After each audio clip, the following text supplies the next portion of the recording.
There's a great story about Einstein, actually. I don't know if it's misattributed, but someone asked him, they said, if you had, an hour to save the world, what would you do? And after a while, he thought about it a bit, and he decided to say for 55 minutes, he would formulate the question first, and then he'd spend 5 minutes figuring out the answer.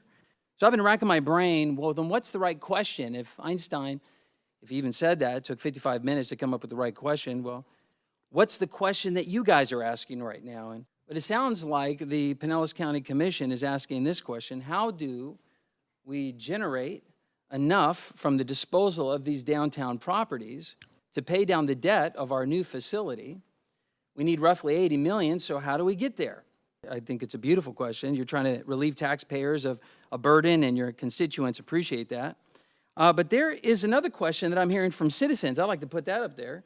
This is the question they're asking. They're saying, how will our county commissioners ensure that these properties remain activated, accessible to all people, and do not fall into the hands of the institution that already controls more than 200 properties downtown? Now, I hope you agree that that question is just as important as your former question and should probably get the same weight at the table. Now, if you drive across Clearwater Memorial Causeway, there's quite a stark contrast. On one end, you see America's best beach. On the other end, you see a downtown that's become a national cautionary tale, the subject of sustained investigative journalism, a study of institutional dominance. So really, we have these two questions that I'm listening facing the board that's making a bit divided about whether to sell or to lease. So like, how does a county relieve its debt? That's the first one. And how do citizens get insurance that these properties stay open, active, and accessible to everyone? And the county advisors have proposed a solution. Sell the land to generate capital and attach deed restrictions and clawback provisions to protect the public interest. Now, that sounds reasonable, I think, if you read that, but there's serious flaws, as we learned last week. In fact, the assistant administrator approached me afterwards and introduced himself, and I mentioned to him that there is no such thing as perpetuity when it comes to clawbacks or reversionary. And I named the statute, and I just brought that up as a concern, and I appreciated the integrity that somehow the message got back to the county attorney, who then brought that to your attention. First of all, I'm sorry for taking us backwards, but I wanted to clarify something because I think it got overstated.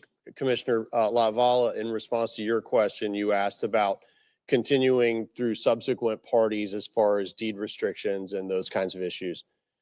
I want to be clear, there is a limitation on the reverter provision that's only good for 21 years.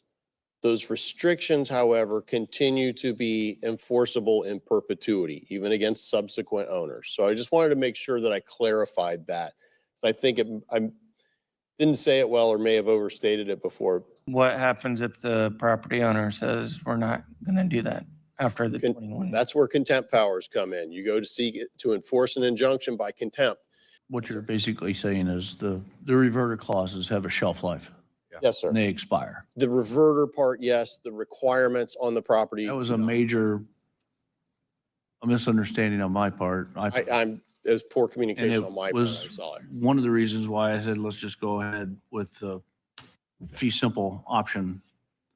So I don't even know where to go with that now, but it would not surprise me at our next meeting to say to everybody, I'm no longer in favor of this, just going solo for the fee simple option. I still like my idea of providing the developers an idea or an option to provide us with a land lease, because that might be something that's advantageous to them and us, considering this thing has a shelf life that I didn't know about.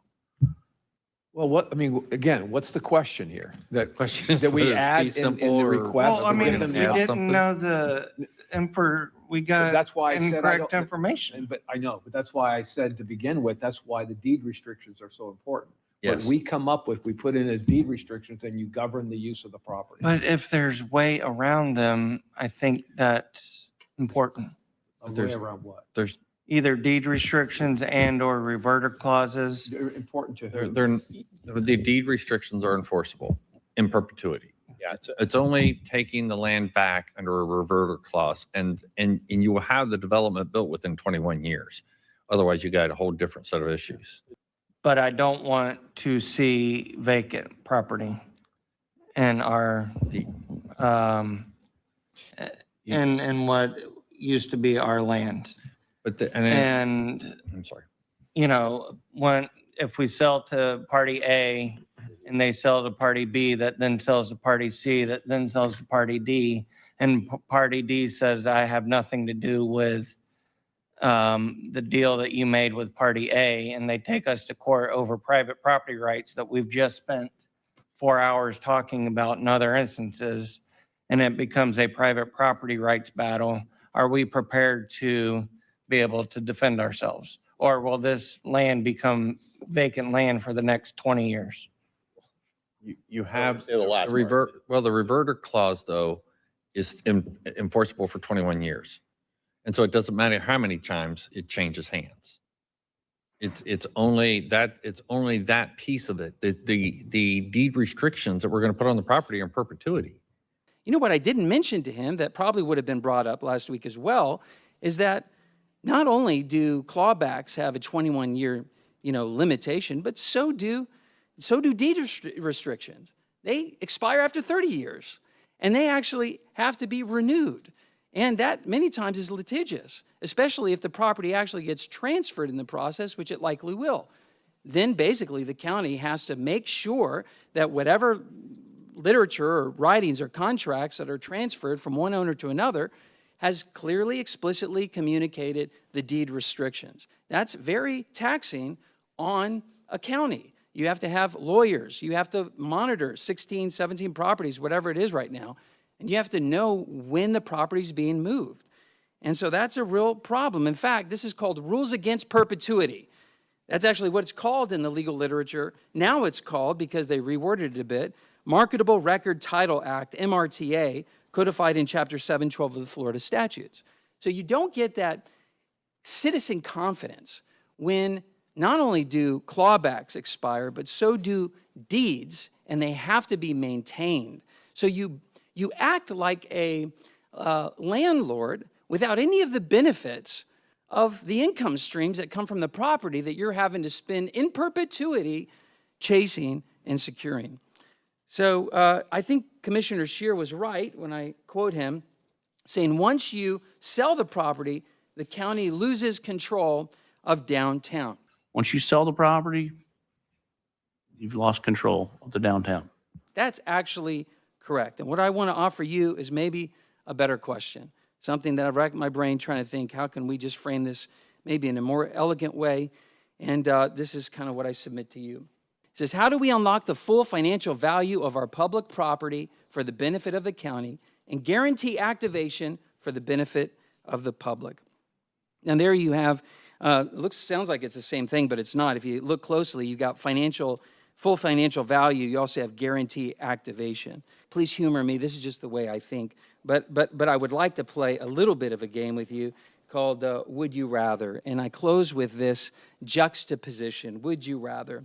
Would you rather make millions on these properties or billions? You know, a sale generates millions in realistic terms, perhaps 40 to 50 million after all is said and done. Unless, of course, a parishioner that's connected to the institution that dominates gives you whatever number you want. That can certainly be an option as well. But any reasonable developer will probably lowball you. A ground lease, however, generates a comparable upfront premium on day one when someone buys the lease, then continues generating more revenue for the county across generations, with projections reaching to the hundreds of millions, even billions. Now, regarding activation, we have this question. Would you rather hope that these properties remain open to the public or guarantee it? And a sale produces hope, a ground lease produces a guarantee. Here's another one. Would you rather see these parcels remain disconnected or assembled? Now, a sale locks in disconnection, but a lease preserves the county's ability to assemble parcels over time.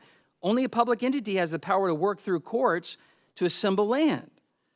Would you rather see Court Street and Chestnut stay split or rejoined. Well, if you sell these, a private owner will not be able to work with FDOT, only you can. And finally, would you rather delegate our future to a developer or design our future together? I've told my kids and students I work with all over the country, you know, if you don't decide who you are and where you're going, someone else will decide that for you. Never delegate your future. And I think a sale delegates it to a developer based on his budgets and his aspiration. Please don't sell out Clearwater. Set us up for a bright future.